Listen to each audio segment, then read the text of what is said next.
చంద్రబాబు నాయుడు గారిని గట్టిగా వార్నింగ్ కూడా ఇస్తా ఉన్నా. కళ్ళు మూసి తెరిచేసరికే మరో 3 ఏళ్ళు అయిపోతుంది. వచ్చేది వైఎస్ఆర్సీపీ ప్రభుత్వమే.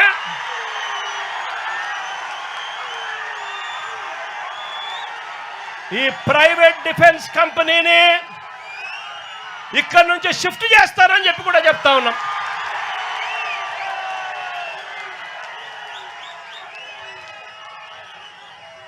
ఇక్కడ ఫిషింగ్ హార్బర్ ఇక్కడే కాదు, రాష్ట్రంలో కడతా ఉన్న 10 ఫిషింగ్ హార్బర్లు అన్నీ కూడా మత్స్యకారుల సొత్తు అని చెప్పి కూడా ఈ సందర్భంగా కూడా చెప్తా ఉన్నా.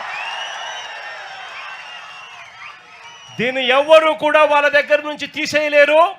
చంద్రబాబు కాదు కదా, వాళ్ళ తాత కూడా తీసేయలేదని చెప్తా ఉన్నా నేను.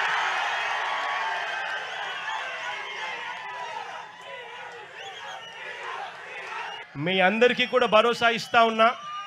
కన్ను మూసుకొని కన్ను తెరిచేసరికి మన ప్రభుత్వం వస్తుంది.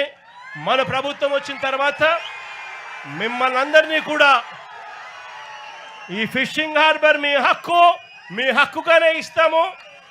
అంతేకాదు, ఈ ఫిషింగ్ హార్బర్ల పరిధిలో ఉన్న ప్రతి మత్స్యకార కుటుంబానికి కూడా చెప్తా ఉన్నాను, ఆ పరిధిలో ఉన్న ప్రతి కుటుంబానికి కూడా మంచి జరిగించే విధంగా వాళ్ళందరినీ కూడా గ్రూప్స్ కింద ఫామ్ చేసి ఒక్కొక్క బోటుకు 10 మందిని 12 మందిని ఒక్కొక్క బోటుకు యజమానుల కింద చేస్తూ వాళ్ళందరినీ కూడా ఇంతకుముందు నేను చెప్పినట్టుగా 10% వాళ్ళు కడితే చాలు, 90% రాష్ట్ర ప్రభుత్వం లోన్ల కిందను గ్రాంట్ల కిందను ఇస్తూ వాళ్ళందరినీ ఓనర్లుగా చేసి ఈ ఫిషింగ్ హార్బర్లను వాళ్ళకు అంకితం చేస్తామని కూడా ఈ సందర్భంగా ఖచ్చితంగా చెప్తా ఉన్నా.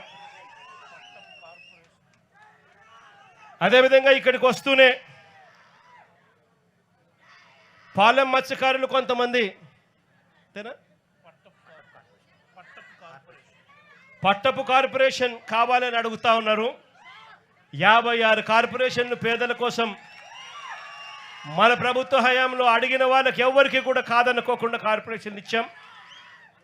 నా దృష్టికి వచ్చిన ఈ పట్టపు కార్పొరేషన్ కూడా అధికారంలోకి వచ్చిన 3 నెలల్లోనే పూర్తి చేసి అది కూడా మీకు ఇస్తామని కూడా చెప్తా ఉన్నా.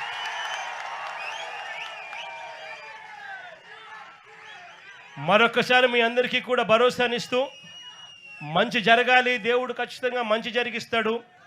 కాస్త భరోసాను మీ అందరికీ ఇవ్వడం కోసం, మీ అందరి కష్టాల్లో పాలు పంచుకునే దానికోసం ఈరోజు మీకు సంఘీభావంగా ఈరోజు తెలపడం కోసం నేను వచ్చి మీ అందరికీ తోడుగా ఉన్నానని చెప్పి కూడా తెలియజేసుకుంటూ, మీ అందరి ఆప్యాయతలకు పేరు పేరున మరొక్కసారి హృదయపూర్వకంగా 2 చేతులు జోడించి పేరు పేరున హృదయపూర్వకంగా కృతజ్ఞతలు తెలియజేసుకుంటూ సెలవు తీసుకుంటా ఉన్నాను.